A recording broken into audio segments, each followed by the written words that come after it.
শাস্ত্রে 5 প্রকার মুক্তির কথা বলা হয়েছে।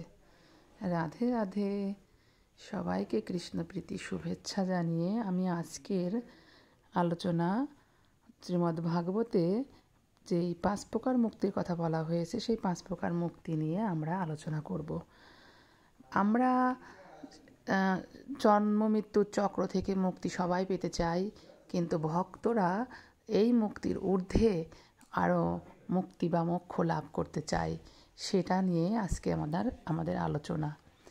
শ্রীমদ্ ভাগবতে পরমেশ্বর বৈকুণ্ঠনাথ দুর্বাসাকে বলেছেন, আমার ভক্তরা ভক্তিযোগে আমার সেবায় যুক্ত হয়ে সর্বদাই তৃপ্ত এবং তাই তারা 5 প্রকার মুক্তির আকাঙ্ক্ষাও করে না। সেই 5 প্রকার মুক্তি হচ্ছে সাযুজ্য মুক্তি, শালক্য মুক্তি, ষষ্ঠী মুক্তি, সারূপ্য মুক্তি, সামীপ্য মুক্তি।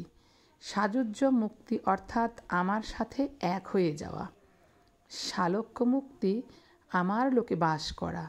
ষষ্ঠী মুক্তি আমার মতো ঐশ্বর্য প্রাপ্ত হওয়া।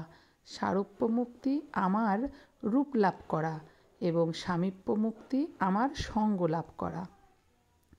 তখন তারা যখন এই মুক্তিরও আকাঙ্ক্ষা করে না, তখন তুমি সহজেই অনুমান করতে পারো জড়জাগতিক ঐশ্বর্যের প্রতি এবং জড় মুক্তির প্রতি তারা কত নিষ্পৃহ। শ্রীমদ্ ভাগবতে নাগপত্নীরা অর্থাৎ কালী ও নাগের পত্নীরা ভগবানের কাছে প্রার্থনা করে বলছেন, হে পরম প্রিয় ভগবান, তোমার চিপাত পদ্মের ধূলিকণা অপূর্ব মহিমামণ্ডিত।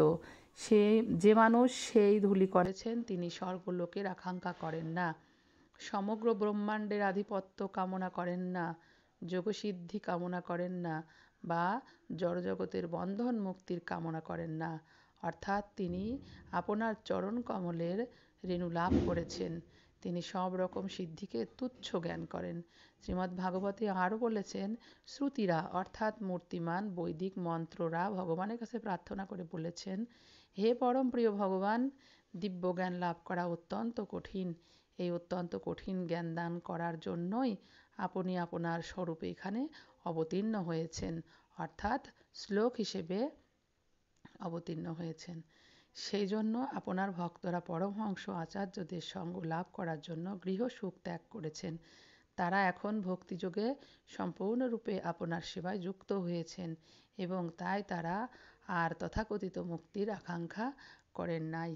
তাহলে আমরা যে 7 প্রকার মুক্তির কথা জানলাম, এই মুক্তিটা সবারই কাম্য, কিন্তু ভগবানের ভক্তরা এই মুক্তির আকাঙ্ক্ষাও করেন না, কারণ তারা এই মুক্তিতে সন্তুষ্ট নয়। তারা চায় যে ভগবানের নিত্য সেবায় যুক্ত হতে। ভগবানের নিত্য সেবায় যুক্ত হলে যেমন জড়জগতের বন্ধন থেকে মুক্ত হতে পারবে, তেমনি ভগবানের সঙ্গে লীলায় অংশগ্রহণ করতে পারবে। ভগবান যেখানে অবতারে কোনো প্রয়োজন হলে ভগবান তার সঙ্গে নিযুক্ত করে নিয়ে অবতারের কাজ পরিচালনা করবে। এতে সেই ভক্ত চিত্ত আনন্দময় হয়ে উঠবে এবং তার প্রকৃত মুক্তি হবে। মানুষের প্রকৃত মুক্তি সেখানেই সম্ভব যেখানে ভগবানের সঙ্গে আনন্দে ভগবানের নিত্য দাস হয়ে নিত্য সেবাদাসী হয়ে নিজেকে পরিচালিত করতে পারবে। রাধে রাধে বন্ধুরা, আজকে এই মুক্তির নিয়ে যে ভিডিওটা আজকে প্রকাশ করলাম, যদি কারোর ভালো লেগে থাকে, কারোর মনে এক বিন্দু মাত্র যদি ভক্তির কণা উচ্ছ্বাসিত করতে পারে, তাহলে একটি লাইক করো, একটু কমেন্ট করো এবং আমার এই চ্যানেলটিকে সাবস্ক্রাইব করো। রাধে রাধে।